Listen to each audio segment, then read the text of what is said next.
Hello everyone, welcome to the Horse Business Podcast. Today I am so honored to have Charlotte Jorst as our guest. Charlotte is a dressage, Grand Prix dressage rider, and she is also the founder and owner of Kastel Denmark, an equestrian apparel and accessory brand dedicated to crafting stylish, contemporary, and skin-safe activewear. Hi Charlotte, how are you today? Hey, how are you doing? I'm so excited to be here. Thank you so much for having me. It's so fun. Good. Thank you for joining.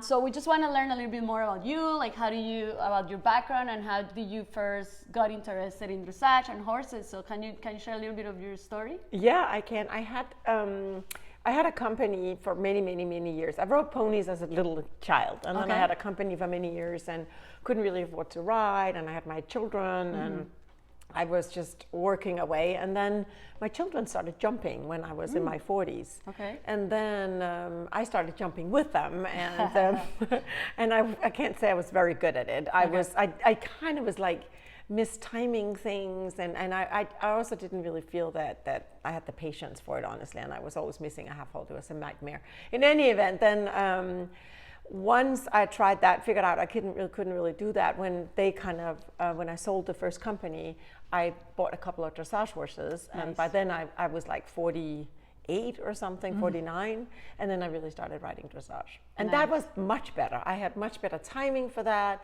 I mean, relatively quickly I became relatively good. So that was a good choice. You had that in you, the dressage instead of the jumping. Yeah, it was definitely a lot better than the jumping, that's for sure. And does your kids still do the kids still jump. Okay. And now 34 and 30, and they still jump, and they love it and everything, and they are still very good at it. So it was good that I got out of it and they kept going, and they don't like dressage at all. They think it's super boring, like most people.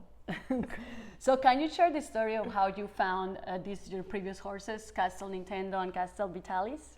Yeah, I mean, obviously, when you start riding at 48 or 49, you don't really know anything about anything. So I will admit I have made so many big mistakes in buying horses and everything, but I did do well with those particular two horses. First, I bought Vitalis, and he was 5, and I was a beginner. So it was like a nightmare, you know. I was could barely ride the thing, and it was like, it didn't really work out. He was too young. Right. And then I was like, this is not going to work out. Then I started looking for a horse that would do the job. And then I found Nintendo, and I found him at Hellstrand. And of course, that was kind of the beginning to me really kind of figuring things out.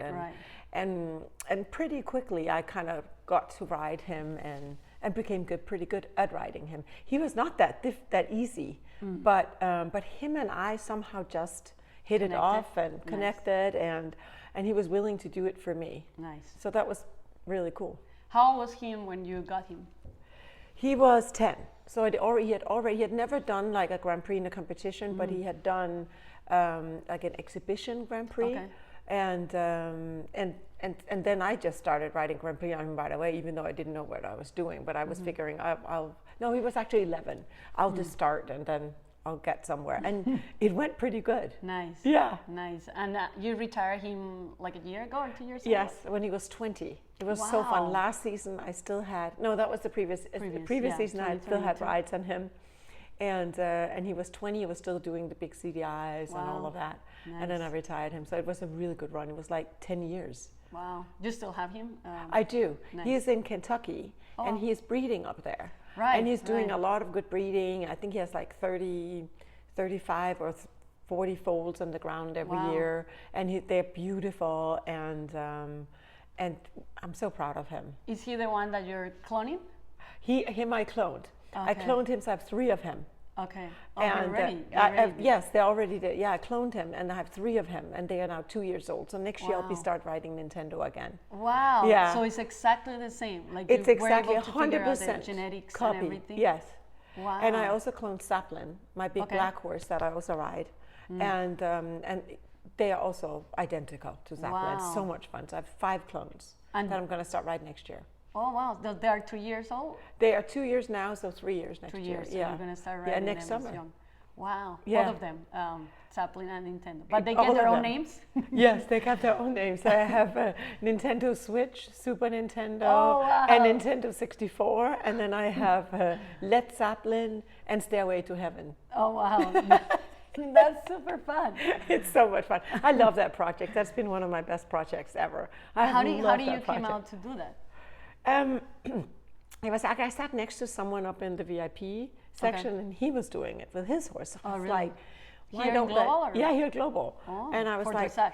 for dressage, yes. He was cloning them. Yeah, he also. was cloning Sagacious, Okay. which I also knew, and I just fell in love with the project, and I was like, why wouldn't I do that? Right. So I did it, and it has been so much fun. I've gotten, these are the 3 Nintendo clones. I have pictures Oh, of them. wow. People have We have to painted take a them. picture of that. People have painted them. People are taking photos of them. They're just fascinated by this. It's been so great. Nice. Yeah. Nice. Yeah, that's so different too. And if the technology exists, and if you can like have Nintendo 3 times, that, why not? I Right? mean, why not?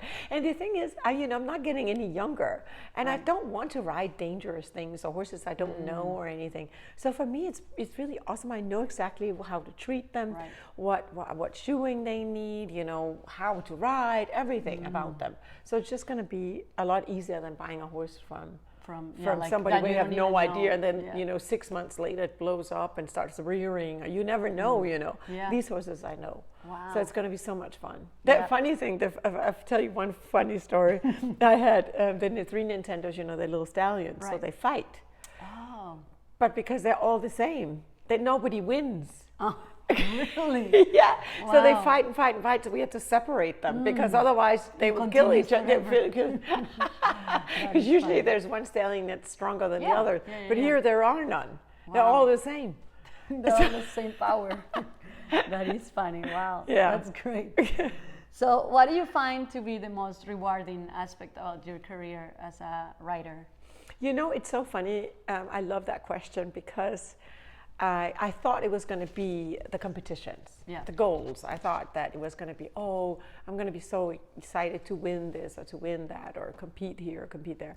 But what I've most liked has actually been the friendships and the people, the community and all the people I meet and all the emails I get almost on a daily basis, how other people are inspired by what I do. And it's so nice. It warms my heart. And that for me, I almost start tearing up because I just think it's so incredibly awesome that you can support each other and work well. And I always try to help everyone, if they have questions or anything. So for me, for sure, that has been the best part of this journey. Yeah, definitely the people. The people, around, like the community. That's awesome. So, in your experience, what quality makes a successful partnership between a rider and a horse that is harmonious in every aspect? For me, it works better if the horse is on your side, because I just don't have a lot of strength. I don't have a lot of technique, or I don't have a lot, I haven't ridden that long. So for me, if the horse is not like with me in the ring, I'm lost, So for me, it's always been to really encourage the horse to do its job. And I think that kind of comes through when I go in the ring. The horses come in, they're really happy and they're like happy to do what their job is. Nice. And for me, that has been really important. Then you have some obstacles, like I have Botticelli, that's a very, very spooky horse, and he's very, very hot. And that was difficult. So what I did, instead of showing him Grand Prix that he was kind of prepared, ready for, I put him down and did Prix St. George, and I won. Okay. And showed him all last season until he had the confidence and he loved it, and he was like going in the ring, I can do this, instead of coming in like, I can't do this. Yeah, what is this? So for me, those are the kind of little techniques you can use, because I do think it's so important that they go in joyful and happy, and you don't have to like push around, because it's not pretty and it's not good for the horse. So it has to be, the horse and that connection with the horse. Yeah, and the horse has to love it. I mean, my horse, Nintendo, was so excited every time he goes in the ring. Staplin, when he goes in the ring, he loves showing, especially at night. Their little, their little brains light up, they get so excited about getting out there. And when people clap, they're like, they love it. So I love when that happens, you know. Yeah, yeah, yeah. It's so much more Friday fun than nights. sitting on a horse that won't go anywhere and Right. So was Botticelli the one that you rode without spurs? Yes. Oh, okay, yes. great. Yeah. How was that? How was your experience, especially right after the FI rule changed? It was such a relief for me. Nice. It was so great, and I love that now we have a choice. You know. Right. I still ride him without spurs, and I always so then I had to put a spurs on for competition. It was just very difficult, and I am going to show him Grand Prix in a few weeks, and also without spurs. Where, here in? Yes, here in either in Ocala, or maybe I'll take him to Thermal, or and I'll also show him in December in Ocala, and I'll show him all of Wellington season without spurs. So it's going to be really cool at the Grand Prix. Is he the only one without spurs, Botticelli? Or you know, I will ride all of them without spurs. In training, but I haven't yet in competition because it's tough for the Grand Prix, you know, to get them through. But I might try. I'm working on it. Nice. Yeah, that was great to see it. I was able to see it, and that was really good to see the no spurs there. It's wonderful that you have the choice. I just think it's such an important thing that you can choose between what you want to do with the horses. Right. I mean, you were saying something about the technique that you don't have like a particular one, but is there any daily routine or training philosophy that has helped you and your horses perform at their best? Yeah, I think I'm very encouraging to the horse. So as soon as it does something well, you know, I pet it and then it gets to walk. Yep, so positive reinforcement. And then it gets to walk and then it gets to think about what it did, you know, what was so good. And I think I'm very good at that. I just always praise them and I always encourage them and I always say to them, come on, you can do it. And when you say that, the horse underneath you is like, okay, let me try. And then it tries a little bit harder and then you let it walk. So I always do that. And then I do very frequent walk breaks. And I also ride the horses out a lot, and I ride them in different scenarios. So Lars, my trainer, has been gone for a couple of weeks or for a couple of days, and then I rode them outside and did a few tests with them, and I did trails. Today I rode through my freestyle with my new horse Express, and it was so good. And they love things like that. Then you do different things with them, and then they get to be successful. Right. And they, you know, no matter what. The horse wants to be successful. It wants to feel that it's done a good job. Nice. I also always finish with something that they can figure out. So don't finish with something that's difficult that you are not successful with. You to put that kind of in the middle of the lesson. And a lot of people have this philosophy that they need to train your weaknesses, but I don't train the weaknesses. I train the strength because then I feel that the weaknesses comes with you. Like everything will get better. Right. So I really work on, especially towards the end, what the horse can do. I always end on a good note, and then you praise them, and then they're so proud. They come into the barn, and you go, good boy, and then I have lots of sugar, of course, in my little pocket. I'm such a sucker for those animals. Nice. Yeah. So you have a barn close by here? I bought the horses at a barn right up the street. Okay. Yeah. Nice, and that's where you train. Yeah, I don't own a barn. I just don't want to. I have one in Reno, but I don't want to own. You have one there still, right? Yeah. With some horses there? With the clones. All the clones are there. Okay. Yeah. Okay. The clones are my daughter's. She has a horse at 36 years old, a warm blood. Wow. Crazy. 36. Yes, 36, still alive. So I have a video of it today with bucking around with this 36-year-old. Wow. That's crazy. Well, that's great. I mean, how many horses do you have in that barn? In Reno, we have 7. We have, we have a little pony for my grandchildren. Oh, nice. The 36-year-old and the 5 clones. Oh, okay. Yeah, nice. that's so and then fun. in Kentucky, you have Nintendo. And Nintendo in Kentucky, I have him because he's up there breeding, and he's still being ridden every day. Oh, really? Every day he gets ridden by someone. Yeah, because he wants to be. He wants active. to work, and it was such a shame I had to retire him because I loved riding him, and I would have loved to ride him. But I think the CDIs and stuff was maybe a little much, so it's better now. Good. So let's talk about those horses that you have here. You have Zeppelin and you have Cosmo, right? I have Cosmo, Express, and Botticelli. Okay, now you have Express as well. Oh, that's great. Yes, and those are almost all at Grand Prix. Express is showing small tour, but he's almost at Grand Prix. Okay. And all the others are going to show Grand Prix.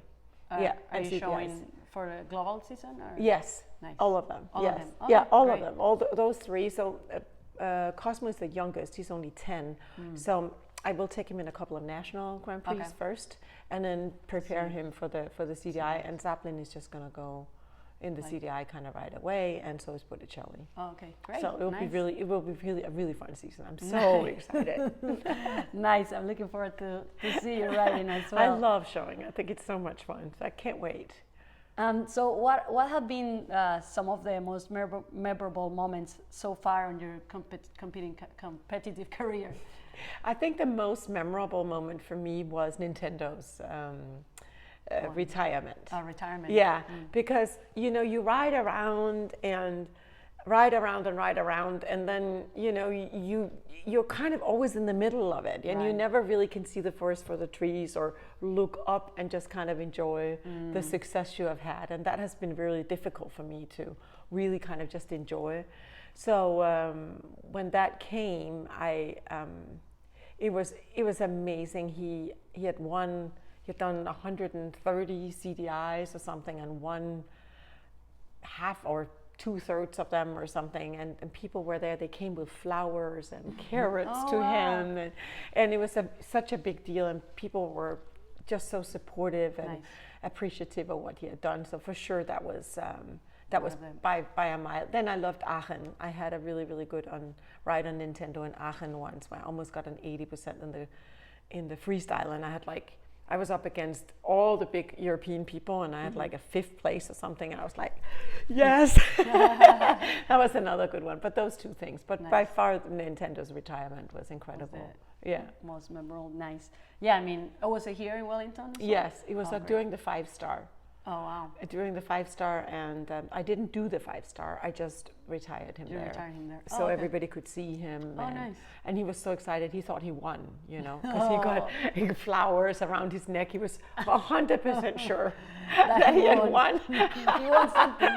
And he was so excited, He was like, yay! And I was like, we won, Nintendo, we won. And all his favorite people were there. I had brought some trainers from the West Coast, and his vet, and everybody was there. It was super fun. And he loved it. He thought it was the most exciting thing in his whole life. So that was incredible for me. Nice. Yeah. Very, very nice.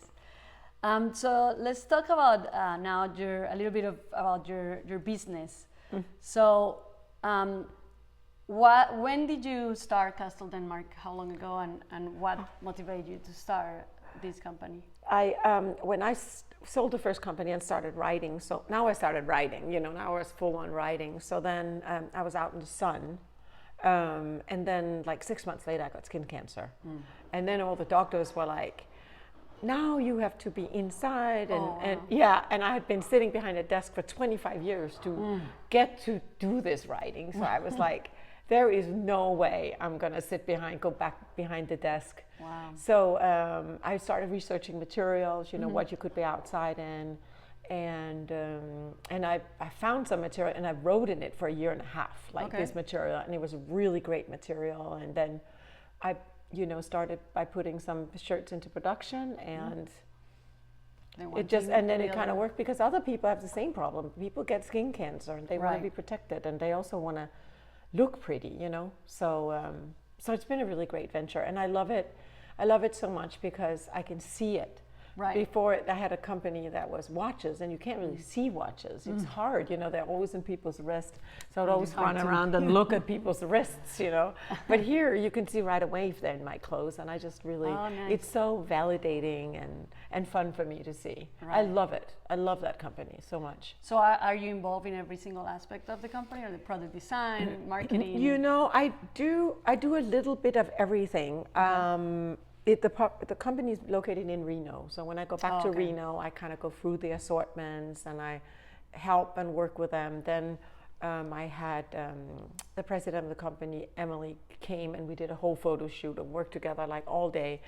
We literally started at 8 in the morning and finished at 9 at night, and we just went through every single piece in the collection. We photographed, we worked together. So sometimes I go through every single piece, and other collections not. It depends a little bit on what it is and where I'm involved, and but I would say that I'm super involved. I get involved in all hires and fires. Not that we ever fire anyone. We never fire anyone. But that's good. But and the cool thing is it's run just by women. Oh, There's wow. just women That's in awesome. it. Yeah, so which I really like. Are your daughters involved? No, because they have their own business. They do their own thing. Okay. So it's better too. Yes, we all help each other. Nice. And I think there's strength in numbers when you're a woman, because there's so many things that are hard for women compared to if you were a man. So I think supporting each other and hanging out together and really pushing, and I think it's super important. Yeah. And I think women have become better at that. Oh yeah. Lately, where before you'd always try to snuff at their business or something, but I feel very supported, or work on your own. Yeah. But I feel like people are very supportive of what I do, and they support me, and I think that's super important because without it you can't do it. Right. Yeah, with the support of other people. Of the community, and the same with my daughters. I always said there's strength in numbers. Whatever we do it together. Right. So what has been some of those biggest challenges when you were starting Kastel, and also rewards? Because I'm sure there's a lot of rewards. I mean, that you were saying, like seeing people wearing it and just supported the brand and going behind that idea of the UV protection. Yeah, the biggest challenge, I thought it was going to be so easy because I just it's going to sell. And I also, because I just had that other watch company, so I was oh, this is going to be a piece of cake. It was not easy at all. It's been so difficult with the fabric because of the fitting of the fabric and the variances. So every time they do a shirt, they can miss with 1 centimeter. So if you aren't on top of it, within 3 productions, you are missed by 5 centimeters, and now the shirt looks completely different. So that took me so long to figure out the fits of it and how to do it. Then we had this manufacturer in the beginning, and they had 0 quality control. So we would get shirts that had they were blue here, and then they put the red sleeves on, and some were red, and it was absurd the things that went on. So there's been so many challenges, and it's been finding a good designer in Reno to work with. Fortunately, I found a really good person. So I mean, and there's challenges daily. People always think that it's kind of over, and now you're successful, and now you can just it's done. When did you know you were successful? It's on a Tuesday afternoon, and now you're successful forever. But it doesn't work like that, No. Yesterday I had the worst day. I was putting out fires all day, and I had to all day. I mean, it was nonstop. I was like, can one more thing go wrong? No. Let me try. And by 6, I was so exhausted. My assistant came over, and we were just looking at each other. We were like, oh my God. So I have a lot. I mean, it's difficult every day. Right. But I also think that the reward is great. And I don't know what else I would do with myself. Right. I love working. Nice. And I love being busy and all of that. And even though it's challenging and it's hard and everything, I also think it's super fun. For sure. Yeah. Otherwise, then what? I mean, what do you do? That's what life is about. Yeah. But people think when they look at me, they're, oh my God, you're so successful in everything you do. But I don't perceive myself like that at all. I just get up in the morning and start and do. Yeah. And then so sometimes when people say, oh my God, this is so great, I go, oh, I'm all startled. You're like, are you talking about really? Are we talking about me? Because I don't feel like that at all. That's awesome. It's so funny. It's really? I'm like, so it's fun. But so I mostly don't see the forest for the trees. I just kind of work along and think it's really fun. And then I live in the moment. I'm always there. I'm always inside the journey. I never really have an end goal. Right.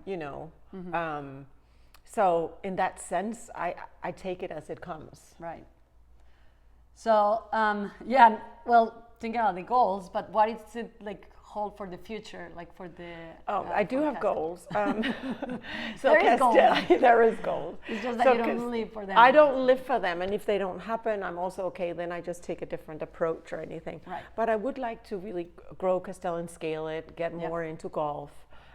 Getting to be a really big company run by women, with women working in it. I would love that. I think that would be so fun. Nice. And then riding wise, I'd still love to go to the LA Olympics. Oh, I'd nice. love to do that. That'd be awesome. I would love to do World Cup next year. I would love to just have a really good season in Wellington. Yeah. And I'd love for my horses to stay healthy, and I just really want to enjoy life and have fun. That's an amazing goal for sure. Yeah. That's awesome. So what advice would you give like young equestrians or also like entrepreneurs, equestrian entrepreneurs who wants to like start a business or equestrian related business and also start their career as a like Grand Prix dressage riders? I think it's really important when you want to have a business that if you have a hunch, or if you have an idea to start it, right? To just start the business, whether it's like really small, say you had an idea about gloves, then find a manufacturer in LA that can do 10 pairs of gloves and see if your idea works with something. Just get it started, because no one wakes up on a Tuesday morning with an idea that's just through the roof. Even Apple, look at Apple. Right. Apple reinvented the phone, but the phone was already there. It was just a different design. Right. There is nobody that wakes up ever with like a completely novel idea. So for you to wait for that to happen, because that's what people always say, I'm waiting for the big idea. I'm like, which big idea? I mean, I did watches when I started the watch company. Right. There had been watches since, I don't know, Forever, yeah. right, since the Stone Age, they did a watch. I just did a different design, approached it kind of differently. The same with these shirts. I mean, shirts have existed also since the Stone Age, probably, right? Yeah, that's true. So, but now it's a different design, it's a slightly different point of view with it. So you have to just go for whatever you think, And I think that's true for the dressage goals too. If you have a trainer that you don't find is supportive instead of staying with them for too long, move on, find somebody, surround your people with people that are supportive. Surround yourself with people that are supportive. So I think moving and doing instead of talking about doing, I think is really the way to do it. Yeah. And that's the way I've done it. I never say, oh, I'm going to do this and this. I just do it. And then people go, oh, I guess you are doing it. Now I'm in the middle of it. Now it's too late to turn around. Right. But if you always wonder about this or that, or you want it to be a success right away, it's not going to work. No. But it is very challenging. I work all the time. I just work and work and work. And you also have to make up your mind whether you want to do that. A lot of people have their own agenda. They want to do what they want to do. And that's your situation, then it's probably not a good idea to start your own business, because it's very difficult. It's very demanding. And it's very demanding, and it's hard work all the time. And like I said, you have these days where you just have things coming at you like crazy, and where you can't even see how you get through the day. Wow. But you do, and then the next day is better. But it's definitely challenging. Yeah. It's not for the faint at heart. It's not for everybody. Both dressage and business. None of it is very easy. So, but I think you have to. I mean, if that's really what you want, then you have to stick with it. Yeah. Because that's what I do. I'm relentless. I'll stick with anything, and I am relentless. When I've set once I do something, I continue until it happens. Yes. Nice. Oh, that's awesome. Yeah. That's such a great advice. Yeah. But it's tough. It's not because I don't hit those awful times or where it's just awful the whole day. It's just because I just persevere through it. Nice. So we have passion for environmental sustainability as well. So I don't know if you have worked with some sustainability purchase of like clothing or something, but do you have any advice on environmental sustainability for equestrians, maybe? I love that question, because it's like one of the things that's been on my mind. Okay, great. And what I've been really thinking about, especially because I spent 5 months in Denmark this summer. And in Denmark, you have to have the clothing has to be sustainable. You also can only order certain amounts of clothing for your orders because they don't want you to have extra that you then have to throw out or burn or something. Not that I ever would do that, but it's a very interesting concept. So I don't know how to do it yet, but I will do it. Yeah, because it's different, right? The material that the you material need is to different. use, You have to like, you have to, protected. So I'll have to, but it's one of those things that sits in the back of my brain here, and that I will eventually, when the time is right. That's awesome. Get to do. Yeah. So, do you also sell in Europe or no? Or it's just mostly in the US? I do sell a little bit in Denmark. In Denmark? Yes. Okay. Yeah, I actually had an interview this morning with a Danish newspaper. Oh, nice. Yeah. Wow. Today was a media day. Yeah, today was media day. Media Friday. Friday. And they were like, do you sell in Denmark? So that's one of my goals too, that I really want to get Kastel to Europe also. Europe and internationally. Yeah. So that's maybe next year's project. Yeah. So you were in Europe for the whole summer, the 5 months? The whole summer. Oh, yeah, nice. it was so much fun. Yeah, Nice. I just needed a break from everything. Do you still have family there? I still have my brother and my sister. Nice. My sister-in-law and my mother and father-in-law. I'm no longer married, but they're very I'm very close with them. So I have so much fun, and I have all my old friends are still there. I have a ton of friends. So it was a great trip. Awesome. How long ago did you move to the US? When I was 23. Oh, okay. Yeah, so it's been forever, but I still have friends. Yeah, I still have elementary school friends. Oh, wow, nice. And yeah, I have so many great. I'm very good at keeping friendships for some odd and unbeknownst reason, but it's important to me. And some of them I don't speak with for months, and then all of a sudden we talk. It's like we never. Yeah, it happens with friendship. Yeah. And I don't know how you do to balance all that, like the friendship and the business and the horse riding. It's so difficult. But I think you have to find time for everything if you think. You do. And you know what I do in Denmark when I go? They walk with me. I say, let's go for a walk. Nice. Because then it's not like because I can't sit with them because I have no time to really do that. But if we go for a walk, then you got the check. Then I got the check for the walk. So that I always see my friends in Denmark. We either walk or bike together. So that's a really good way of doing it. But I do, and then when I do yoga, I usually FaceTime them. So then I get 10 minutes of talking. And sometimes it's enough, catching up. So nice. I pay a lot of attention to that. I think it's important to be a good friend. Yeah, to keep that social aspect too. I mean, you cannot just work, no. but also enjoy and life I like and time friends. for yourself. I like having friends. And I use them a lot because I'm not married. So, I have to have somebody to bounce things off of. Right. So I have a lot of friends. I have a friend for every question I ever had. So what do I do with this? Or nice. This is my situation. What do I do? And it's so nice to have people that can jump in. Right. And help out. Yeah, and help out. I also have a lot of American friends and a lot of friends in Wellington. When I first started coming here, people were like, "Oh my God, you're probably so busy. You don't have time to go out for dinner with me," because they would always to protect themselves, so like temper it like that. And I said, no, I'm not busy. I'm actually lonely. He's like, I'll go to dinner. I'll go to dinner with you. You need to invite me because I'm really lonely. And then they, okay. And then now I'm getting invited to everything. It's really nice because I still sometimes lonely, Yeah. I mean, you need the friendship and to go out and everything because not everything. I can always use another friend, Nice. And we'll go out to dinner today. We should. That'll be fun. We should. Yeah, you can be my friend. I love friends. I think it's important to have friends. Yeah, that's for sure. So where people can find you? I mean, where can they go and be I'm your on friend? Instagram. Become my friend. Yeah. I mean, Kastel Denmark is the company. The website is called with a K, Kastel. And then Charlotte Jorst, I have a very active Instagram page.